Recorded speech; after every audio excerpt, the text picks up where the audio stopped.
현장. 이웃 종교는 지금. 자, 한 주간 종교계의 뜻깊은 현장들을 만나보는 시간이죠. 오늘 만나볼 현장은 원불교 현장인데요. 2024년 올 한 해는 원불교에서 아주 특별한 한 해입니다. 원불교 서울교화 100년, 만덕산 초선 100년, 중앙총부건설 100년을 맞는 뜻깊은 한 해인데요. 원불교 교조이신 소태산 대종사님은 1916년 4월 28일 대각을 이루시고 8년간 자신의 포부가 담긴 교리와 제도를 구상한 후 본격적인 교화에 나섭니다. 지금으로부터 100년 전 1924년 원불교의 모습은 어땠는지 원불교 문화사회부 박대성 교무님과 말씀 나눠보겠습니다. 교무님 안녕하세요. 네, 반갑습니다. 네, 반갑습니다. 자, 교무님께서 최근 종교와 평화라는 종교 소식지에 아주 흥미로운 글을 쓰셔서 오늘 소개를 좀 해드리고 싶은데요. 올 한 해가 원불교에서 아주 뜻깊은 한 해다라고 또 글을 쓰셨어요. 어떤 이유에서입니까? 올해가 원불교가 생긴 지 109년, 원기 109년이 되는 해입니다. 그런데 109년의 역사 원불교에서 저는 개인적으로 가장 드라마틱한 장면을 꼽으라면 지금부터 약 100년 전의 원불교, 그러니까 소태산 대종사께서 깨달음을 얻고 9년째가 되는 원기 9년이죠. 예. 그 해가 가장 드라마틱한 해가 아니었는가 하는 생각을 갖고 있습니다. 그 이유는 무엇인가요? 그 해가 1924년입니다. 바로 1924년은 우리가 60갑자를 사용하잖아요, 동양에서는. 네. 그래서 60갑자의 첫 번째가 되는 말 그대로 갑자년이 시작되는 해이기도 합니다. 그 갑자년이라는 것은 쉽게 말해서 우리가 천간 12지 이렇게 표현을 하는데요. 네. 갑은 천간의 첫 번째, 그러니까 하늘이 시작되는 첫 번째의 절기를 의미하고, 자는 말 그대로 자축인묘 진사오미 할 때 첫 번째 지지를 의미해서 갑자년이라는 건 새로운 세상이 열리는 의미를 갖고 있다. 그래서 우리가 이 60갑자, 60년에 한 번씩 어떤 새로운 절기가 바뀌게 되는데, 당시 일제강점기에 암울했던 민족에게 갑자년이 돌아온다는 건 여러 가지로 깊은 의미가 있었다고 합니다. 그래서 이 갑자년 1924년에 소태산 대종사께서 1년 동안 정말 눈부신 어떤 활약? 어떤 활동? 이런 것들을 하게 되는 거죠. 네. 그래서 저는 원기 109년, 그러니까 1924년의 갑자년이 정말 중요한, 원불교에서는 정말 중요한 한 해였다. 지금으로부터 정확하게 100년 전이죠. 예. 우리 원불교 교도님들은 다 아실 텐데, 네. 올해가 이제 원불교 서울교화가 100년이 되고, 만덕산 초선이 100년이 되고, 중앙총부건설 100년을 맞는 그런 한 해인 거잖아요. 맞습니다. 그러니까 대종사님께서 1916년 4월 28일에 대각을 이루시고 원불교가 시작이 됐는데, 대각 이후 8년 동안 자신의 포부가 담긴 교리와 제도를 구상하신 후 본격적인 교화에 나선 해가 바로 1924년이다. 이렇게 볼 수 있는 거죠? 맞습니다. 원기 9년의 일인데요. 대각을 얻고 정말 가장 깨달음의 어떤 예리한 기운이 가장 활발했다고 예측할 수가 있습니다. 자신의 어떤 깨달음이 더욱 원숙해지고 이것을 정말 내공이 정말 요즘 표현으로 하면 쌓이게 되는 거죠. 그래서 영산에서 구도하시고 깨달음을 얻으시고 또 방언공사, 그리고 수만 년의 갯벌을 막아낸 방언공사를 이루고 또 법계의 인증을 받은 혈인기도까지 완성을 하고 나서, 그러고 나서 부안변산으로 떠나시게 되는 거죠. 예. 그래서 자신의 깨달음의 경지를 이론으로, 교법으로 체계화하는 작업을 하시게 되는 거죠. 그러면은 이제 이 체계화된 교법을 세상에 널리 펼쳐야 되는 시기가 되는 거거든요. 예. 그때 마침 서중환과 정세월이라고 하는 부부 제자가 대종사님께 너른 곳에 나와서 많은 중생을 건져 주십시오라고 간청을 하게 됩니다. 그러면서 지금의 익산총부, 원불교 중앙총부가 위치한 익산 성지의 터를 잡게 되는 거죠. 네. 그 1년 동안 소태산 대종사께서는 경성교화, 그러니까 지금의 서울교화를 시작하게 되고, 익산총부의 터를 잡게 되고, 당신이 짰던 교법에 체계한 훈련, 그러니까 수행을 시키신 만덕산 초선까지 정말 1년 동안 거의 촘촘하게 빈 시간이 없이 활약을 펼치시게 되는 거죠. 예. 자, 이렇게 1924년이 원불교 역사에서 참으로 뜻깊은 한 해인데 대종사님께서 이제 교법을 제정하시고 이렇게 본격적인 교화에 나선 해. 그 1924년 당시에 그 대종사님을 따르는 제자들은 어느 정도였나요? 3월 30일이라고 합니다. 1924년 3월 30일에 대종사님께서 이리역에서 기차를 타고 경성으로 올라가시게 됩니다. 그래서 경성에서 소위 말해서 많은 제자들을 거느리게 되고 또 그 많은 이들이 소태산 대종사께 와서 귀의를 하게 되는데 표현을 하자면 마치 방죽을 파니까 물고기들이 모여들 정도라고 합니다. 그래서 저희들이 초기 교사의 자료를 찾아보면은 소태산 대종사를 만나면 즉석에서 사제의 연을 맺었다 이런 표현들을 많이 발견할 수가 있습니다. 예. 이분들이 소태산이라고 한 인물을 만나면 뭐 두 번 고민할 것도 없이 내가 영생을 맡겨도 될 만한 성인이시구나. 그 당시 소태산 대종사를 표현했던 말씀 중에 생불 살아있는 부처님이 나셨다. 그리고 이분들이 소태산 대종사를 만나게 되면 주위 사람들한테 나 생불님 만났어 이렇게 자랑을 하니까 이게 정말 점점 연쇄작용을 통해서 정말 한 사람이 또 한 사람을 데리고 오고 그 사람이 다른 사람을 데려와서 연쇄작용을 일으키는 거죠. 그러다 보니까 서울을 다녀갈 때마다 그때 당시 이제 원불교가 불법연구회라고 불렀기 때문에 회원수가 증가했다 이런 표현들을 저희가 찾아볼 수가 있는 거죠. 이를 바탕으로 이것이 지금의 서울교화에까지도 영향을 미칠 정도로 당시 100년 전에 대종사님의 서울교화의 역사는 지금 원불교의 어떤 근간을 마련했다고 해도 과언이 아닐 정도였습니다. 그러니까 대종사님께서 대각을 하시고 그 이야기가 이제 전국으로 좀 이렇게 퍼져 나갔던 거죠? 그렇게 되는 거죠. 예. 그때 만났던 인연들을 또 결속해서 그분들이 지금의 익산과 전주, 전북 지역의 교화가 또 마련되고 또 더 나가서 이분들의 그 초기 교화의 인연들이 나중에 전북뿐만 아니라 부산, 더 나가선 만주, 당시에 정말 만주 벌판을 누볐던 어떤 초기 제자들의 활동까지도 이어지게 돼서 원불교라고 하는 당시에는 일종의 신흥 종교가 정말 어떤 동북아시아를 크게 보면은 동북아시아 나중에는 왜냐면 일본까지도 교화가 1934년도에 또 시작을 하게 되거든요. 예. 오사카를 중심으로.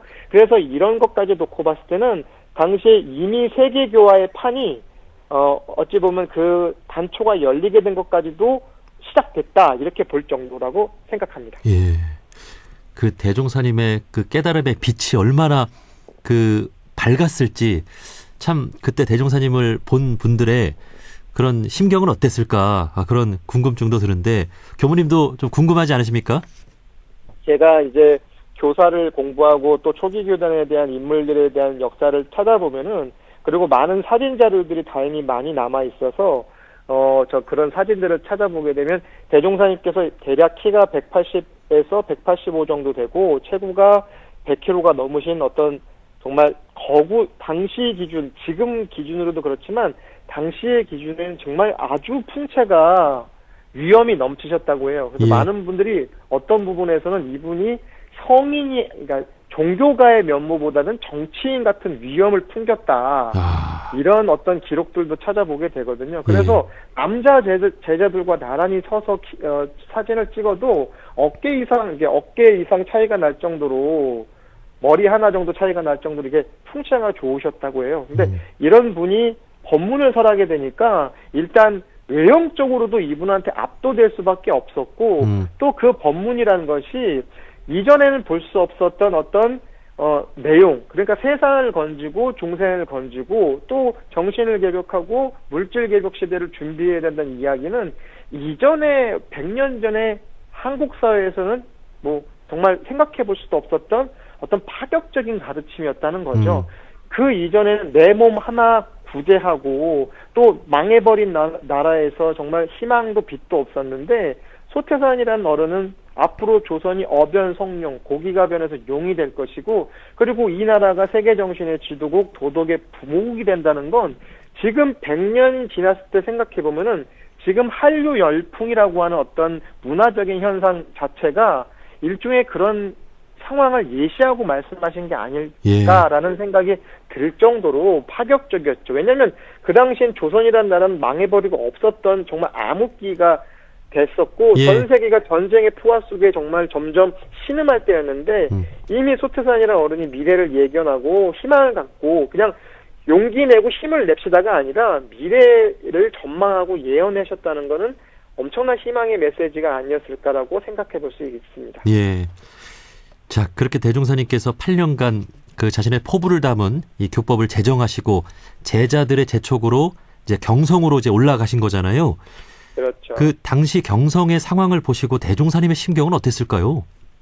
사실은 대종사님께서 일생 동안 경성 땅을 100여 번이 넘게 밟으셨다고 해요. 우리가 당시에는 어쨌든 철도도 다 완비가 되어 있어가지고 그 철도를 이용해서 서울역까지 이리역에서 경성역 당시에는 그래서 100여 차례를 왕래를 하셨다고 합니다. 사실은 지금 기준으로 봐도 꽤 많이 그 서울 지역에 공을 들이셨다고 합니다. 그리고 갈 때마다 새로운 제자들을 또 인연을 맺게 되는 거죠. 이미 당시에 사대문 안에 당주동이라는 곳에 거처를 마련하시고 이것을 발판으로 해서 창신동, 지금의 동대문 인근의 창신동에 최초의 경성 출장소가 세워지게 되는 거죠. 네. 또 여기서 나중에 뒤에 낙산을 넘어서 도남동에 두 번째 경성 출장소로 이전을 하게 되고 이것이 해방 이후에 지금의 서울교당, 그러니까 용산에 위치한 서울교당의 연원이 되는 겁니다. 이런 것들을 놓고 봤을 때 변두리에서 시작한 것이 아니라 바로 당시에 서울의 한복판 사대문 안에서 교화를 시작하고 이것이 훗날 지금에도 원불교 서울교화의 가장 구심점이 되는 종로교당, 원남교당, 사직교당 그리고 시민선방까지도 지금도 사대문 안에 위치하고 있고 그때 당시에 대종사님께 귀했던 제자들과 그분들의 인연을 맺었던 분들이 아직까지도 계속 그 대종사님의 위엄과 법문을 이야기하면서 그때를 회상하는 것들이 바로 100여 년이 지나도 변치 않는 걸 놓고 봤을 때는 소태산이라고 하는 한 인물의 영향력이 그 당시에는 정말 장안을 흔들 정도로 어떤 그러니까 미세하게나마 점점 정신의 어떤 세력을 확장하는데 어떤 신호탄이 되지 않았을까 하는 생각도 제가 예측을 해보게 됩니다. 예. 자, 원불교의 1924년 그 당시의 이야기를 좀 나눠보고 있는데 그때 이제 경성에서 한 달여간을 지내시고 다시 익산으로 내려와서 불법연구회라는 임시 교명을 정하고 창립총회를 열죠. 그렇죠. 5월 2일 날 대종사님께서 아침 기차로 이제 이리로 내려오시게 됩니다. 당시에 이제 이리라고 불렀는데요. 당신께서는 이미 계획을 다 하고 계신 거죠. 지난 9년 동안 깨달음도 정말 더 어떤 원숙해지고 거기에서 나온 교법도 정리가 되고 이제 모든 것들이 준비되니까 회상을 열어야 된다는 것이 당신도 그렇게 생각했고 제자들도 그렇게 열망을 가졌기 때문에 이제 공식적으로 불법연구회 창립총회를 준비하시게 되는 거죠. 그래서 회장을 이제 서중환 선지님이 회장이 되고 당신께서 스스로 이제 직접 총재가 되어서 창립총회를 6월 1일 날 개최하게 됩니다.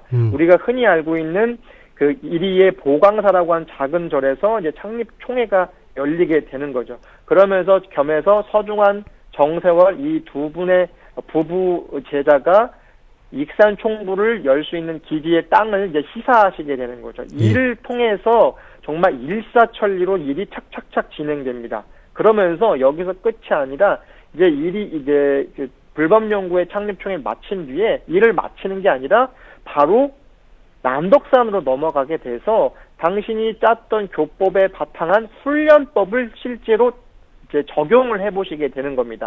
이것이 우리가 원불교 교도들이 알고 있는 만덕산 초선이 되는 거죠. 예. 그러니까 당신이 온 세상을 건질 교법만 짜신 게 아니라 이걸 직접 적용을 해보시게 되는 거죠. 그러면서 12명의 제자와 더불어서 한 달 동안 만덕산에서 훈련법을 적용해서 만덕산 초선을 나게 됩니다. 이게 1년 동안 벌어진 정말 활약이라면 활약이고 놀라운 어떤 그 일인데요. 소태산 대종사라는 성인이 다른 당시에 여러 가지 신흥 종교들이 번성했지만 더 놀라운 건 그냥 성의상학적이고 신비한 교리를 정한 게 아니라 세상을 실질적으로 구할 수 있는 법, 그리고 인간의 어떤 정신을 정말 실제 바꿀 수 있는 법들을 짜시고 이걸 그냥 구상한 것에 끝난 게 아니라 직접 제자들한테 적용해 보면서 변화의 정도를 측정해 보고 이후에 해봤다는 건 요즘 관점에서 상당히 놀랍고 예. 정말 제가 이 사전사후라고 요즘에 이제 전문적인 용어로 그러니까 비포 애프터까지 다 점검을 해보시게 되는 거죠. 그렇죠. 그래서 이것이 인간을 충분히 변화시키고 삶을 변화시키고 사회를 변화시키고 더 나아가선 정말 세상도 변화시켜서 재생할 수 있겠다. 재생 의세의 어떤 큰 길을 열 수 있겠다는 확신이 이 갑자년 1924년 원기 9년 한 해 동안 진행된 놀라운 사건이라고 볼 수 있습니다. 네. 오늘날 원불교의 핵심 가르침이라고 할 수 있는 사은사요 사막팔조가 이때 처음으로 이제 제자들한테 전해지고 적용이 된 거잖아요. 그렇습니다. 예. 직접 선을 나보고 제자들의 변화되는 모습 또 이것으로 세상을 변화시킬 수 있다는 어떤 믿음을 그때 갖게 된 것 같아요. 맞습니다. 그래서 대종사님께서는 무조건 믿으라는 게 아니라 적용해보고 활용해보고 거기에 나온 실질적 결실이 있을 때 성공할 수 있다 이렇게 말씀을 하셨기 때문에 기성의 종교들과 달리 정말 일상에서 삶이 재벽되는 것들을 이 초기 교단의 제자들도 직접 느꼈기 때문에 이것을 평생 신봉하고 변치 않는 신성을 나타낼 수밖에 없었다고 저는 생각합니다. 네. 정말 우리 원불교가 다른 종교들과 차별화되는 부분이 바로 교주께서 직접 교법을 준비하시고 이렇게 신앙과 수행의 어떤 핵심적인 가르침을 직접 쓰셨다라는 거잖아요. 맞습니다. 예, 그것이 전해진 정말 올해가 이제 100주년이 된다라는 게 참 뜻깊습니다. 자, 1924년 한 해 동안 대종사님의 행적을 이렇게 교무님과 함께 쭉 돌아봤습니다. 원불교 역사에서 참으로 중요한 한 해고 올해 100주년을 맞아서 우리가 꼭 기억해야 될 부분들이 있을 것 같습니다. 무엇보다 중요한 거는 사실은 아무리 교법이 좋고 메시지가 훌륭해도 그것을 직접 실천하는 것이 무엇보다 중요하고 우선되어야 될 것 같습니다. 올해는 원기 109년이고 대종사님께서 서울 교화를 시작하시고 총부 기지를 제정하시고 그리고 만덕산 초선을 시작하신 지가 이제 100주년이 되었는데요. 다시 한번 우리가 그때 초심으로 돌아가야 되지 않을까, 교조 정신으로 돌아가야 되지 않을까, 그리고 그때 열정을 다시 한번 회복해야 되지 않을까 그런 생각을 저는 갖고 있습니다. 예. 초심을 되찾는 이 교화에 있어서 정말 나부터 변화하고 세상을 변화시키겠다는 그런 대종사님의 아주 뜻깊은 한 해를 기억하면서 참 우리가 초심을 되찾는 그런 한 해가 됐으면 좋겠습니다. 자, 다음 주 일요일이 원불교 최대 경절인 대각개교절입니다. 원불교 문화사회부에서 또 뜻깊은 행사들을 준비하고 있죠? 네, 저희가 올해 특히 100주년, 익산성지 100주년을 기념해서 원불교 중앙총부 영모전 광장에 지난 100년의 익산성지 역사를 더듬어보는 원불교 익산성지 100주년 기념 사진전을 시작하고 있습니다. 6월 16일까지 저희가 사진전을 진행하고 있는데요. 이 방송을 듣고 계시는 애청자분들 뿐만 아니라 종교가 없더라도 또 시간이 나시거나 또 익산을 방문하실 일이 있으면 꼭 한번 익산 총부를 방문하셔서 이 사진전을 함께 봐주시면 좋을 것 같고요. 또 한 가지는 4월 26일 금요일 저녁 7시입니다. 그 사진 전시관을 저희가 소리가 둥글게 반영할 수 있는 구조로 설계를 했기 때문에 안에서 이야기가 이 전시관 안을 쩌렁쩌렁 울리게 저희가 진행을 하고 있습니다. 4월 26일 금요일 저녁 7시에 이 세미르 1914 새로운 신용동이죠. 익산 총무가 위치하고 있는 진영이. 그래서 그곳을 순수한 한글 이름인 세미르 그리고 익산성지가 시작된 1924년을 붙여서 세미르 1924라고 하는 전시관을 만들었습니다. 4월 26일 금요일 저녁 7시에 이곳을 방문해 주시면요.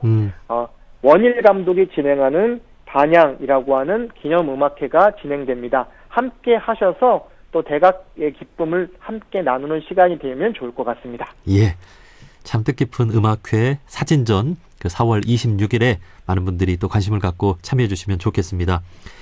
자, 올해 원불교 서울교화 100년, 만덕산 조선 100년, 중앙총부 건설 100년을 맞아서 1924년 원불교의 모습을 돌아봤습니다. 원불교 문화사회부 박대성 교무님 오늘 말씀 고맙습니다. 네, 감사합니다.